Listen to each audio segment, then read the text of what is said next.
So, if you haven't heard, Marvel just dropped the new Loki series on Disney+.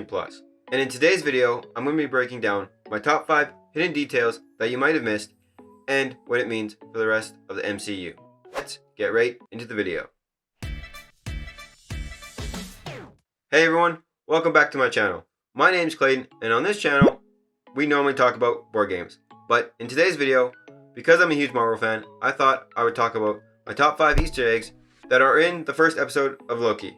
Now, I know tons of channels on YouTube have already covered this topic, but I thought I would break down my top 5 and what they mean for the rest of the Loki series and the MCU.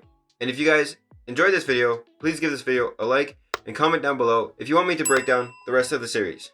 If you stay to the end of the video, I'm going to be giving you guys my predictions for the series and my craziest theory that I could come up with that I don't think anyone else has covered on YouTube. Let's get right into the video. So right after Loki escapes with the Tesseract, he is teleported to the desert and is falling through the sky. This is very similar to the first Iron Man movie when Tony escapes from the cave. Because these shots are so similar, I believe this is Marvel's way of telling us that Loki is going to go on a similar arc like Tony did in the first Iron Man movie. Remember, this Loki is actually from 2012. He has not gone through his redemption arc yet. I believe Loki is heading in a similar direction like Tony when he became Iron Man. When Tony escaped the cave, he was burdened with new and glorious purpose. Now, Loki is not going to become a hero. He's probably going to be more of an anti-hero than anything else. But by the end of the episode, we do see Loki heading in that direction. This is also not the first reference to Iron Man in the episode. Later, we see what appears to be an old arc reactor in the clerk's cart. Now, I'm not saying Iron Man's going to cameo in the series, but we might see a different alternate version of one of the Avengers appear on the show.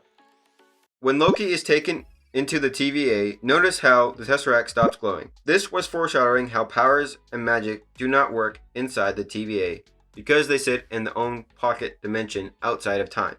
This is Marvel's way of telling us, the audience, that the Infinity Stones will no longer be used in the rest of the MCU. They will only be used as paperweights. We are then introduced to Miss Minutes. And notice how, when we cut to the animation, the ratio changes. This feels more like a 60s era animation style, similar to what they did in WandaVision. In the animation, you can see there was an uprising war. Notice the ship in the background as this appears to be on the planet Titan. I believe this is Marvel's way of telling us there is a Secret Wars plot coming in the future. So on the church's window, you see what appears to be the devil. Now, I know the director came out and said that Mephisto will not be in the series. But with how on the nose this is and how they know fans want Mephisto, it's got to be coming to the MCU soon. Because the horns in the window is more to represent the horns on Loki's helmet. And this is going to lead into the other variant, Loki. As Owen Wilson's character is getting ready to leave, he is handed a file. And you notice under sex, it says fluent. Now, I don't know if you guys heard, but there's going to be Lady Loki in the series. I believe that's going to be revealed in episode 2. Moving on, as Loki is standing trial for his crimes for apparently breaking the timeline, I'll touch more on that later, you notice in the background there is a banner of TVA agents, and one of them appears to be Stan Lee. But not only that, you notice how he's holding a scale, and the scale is tipped more to one side. This is representing how Loki in the series is going to be balancing between the good and right path and become somewhat of a hero, or the darker path and become more of a villain than he already is. So my last Easter egg, you guys might have already caught it, but a building in the background of the TVA says T282.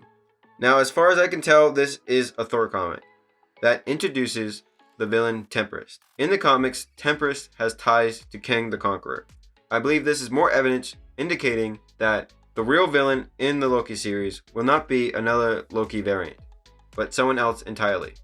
It could be the TVA. I don't think it's going to be Kang the Conqueror since he's already cast by Jonathan Majors and will be appearing in the new Ant-Man movie.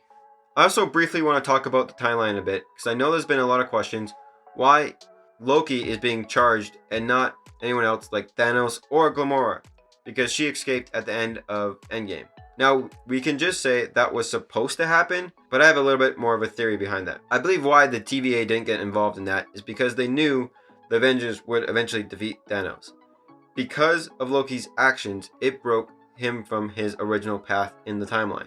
Now, Gamora hasn't really broke from her path. It was because of Thanos' actions that brought her to the future.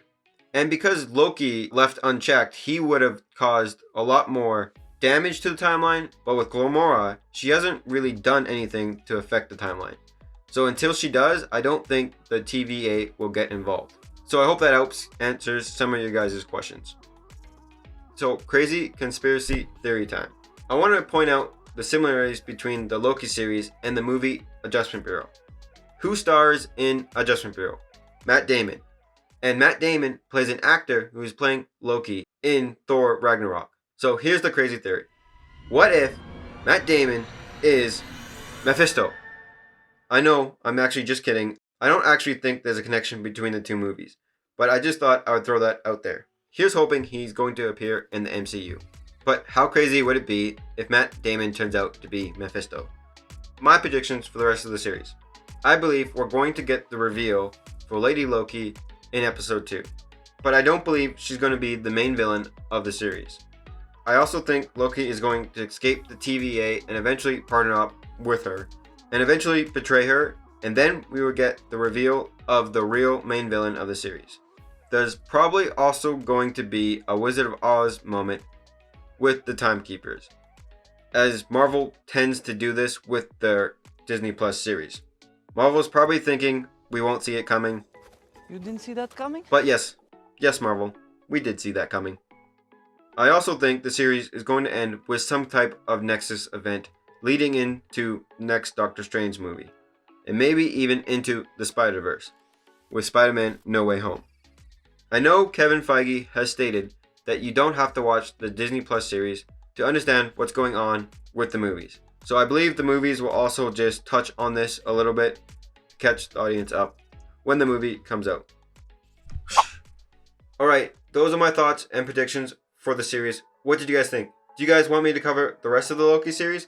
Let me know by giving this video a like and comment down below. And if you're new here, hit that subscribe button. It helps the channel grow and I really appreciate it. Oh, quick note. I normally post videos every Wednesday. Because I released this video early, this is going to be my video for the week. So I'll catch you guys in the next video. Take care.